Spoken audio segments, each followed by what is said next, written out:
इस जमाने में जहां देश और दुनिया बढ़ते ग्लोबल वार्मिंग, पानी की समस्या, बिजली की समस्या और प्रदूषण की वजह से चिंतित है, समस्याएं लोगों को इतनी हो रही हैं, बीमारियां इतनी ज्यादा उत्पन्न हो रही हैं और जब गर्मियों का समय आता है उस समय देखा जाता है किस तरीके से जल संकट कई राज्यों पर मंडराता है। बिजली की समस्या कई जगह पर देखने को मिलती है। बिजली की कटौती जो है वो इसकी वजह से लोगों को काफी दिक्कतें होती हैं। तो वही बता दें कि इसी बीच आईआईटी मंडी के शोधकर्ताओं ने एक और कीर्तिमान हासिल किया है, एक और उपलब्धि हासिल की है, जहां पर जो वेस्ट एनर्जी है उससे बिजली का उत्पादन जो है वो किया जाएगा। ऐसा डिवाइस जो है आईआईटी मंडी के शोधकर्ताओं की ओर से उनके द्वारा बनाया गया है। बता दें कि आईआईटी मंडी के शोधकर्ताओं ने ऐसे एडवांस थर्मो इलेक्ट्रिक मटेरियल का निर्माण किया है जो वातावरण में मौजूद वेस्ट एनर्जी को बिजली में तब्दील कर सकेगा।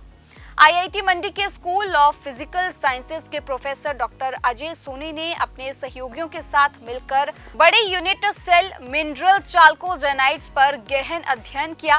प्रोफेसर डॉक्टर अजय सोनी ने बताया कि हम रोजमर्रा के कार्यों के लिए ऐसी चीजों का इस्तेमाल करते हैं तो एनर्जी का उत्पादन करते हैं। इसमें घर में इस्तेमाल होने वाले पंखे, रेफ्रिजरेटर, कार या फिर छोटे बड़े सभी प्रकार के उद्योग शामिल हैं। इनसे रोजाना वेस्ट एनर्जी निकलती है जो कि ग्लोबल वार्मिंग का कारण बनती है, लेकिन अब इस वेस्ट एनर्जी को एडवांस थर्मो इलेक्ट्रिक मटेरियल की मदद से दोबारा बिजली में कन्वर्ट किया जा सकेगा। हालांकि इसके लिए अभी एक मॉड्यूल का बनना बाकी है, जिसके बाद इस एनर्जी को बिजली में तब्दील करके इसका इस्तेमाल जो है वो किया जा सकेगा। इस पर कार्य जारी है।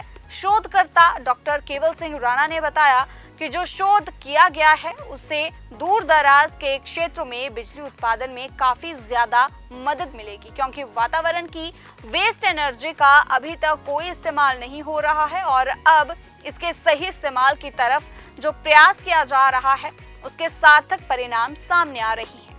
So we have been working on the materials which can convert the waste heat which is available in the environment into the useful electricity. For instance, if we talk about the waste energy or the waste heat, so industry has a lot of waste heat, even the home appliances has a lot of waste heat, and if we are able to convert that waste heat into a useful electricity, that will be a good renewable source of the energy. So in last 5 years we have been working on some of the synthetic minerals which have a special property, where if you talk about the atomic bonding which affects the thermal conductivity, so these materials are extremely good for the thermoelectric power generation, and these materials are also good for the thermal management in the electronics or the low power electronics. The idea is you want a material which has a very good electrical conductivity, and at the same time it should be poor thermal conductor, because we do not want the thermal heat to be carried from one end to the another end, so that we have a continuous source of power, because these materials have a parameter called thermoelectric power, or we call it as a Seebeck coefficient, which represents the material.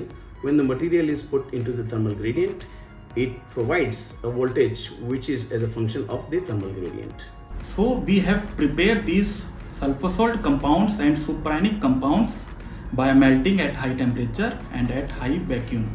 Due to their inherently poor thermal properties and high electrical properties, now we will develop a thermoelectric module which will convert heat into electricity by power generation at remote area like high mountain, at desert area, and also possibly for some deep space missions.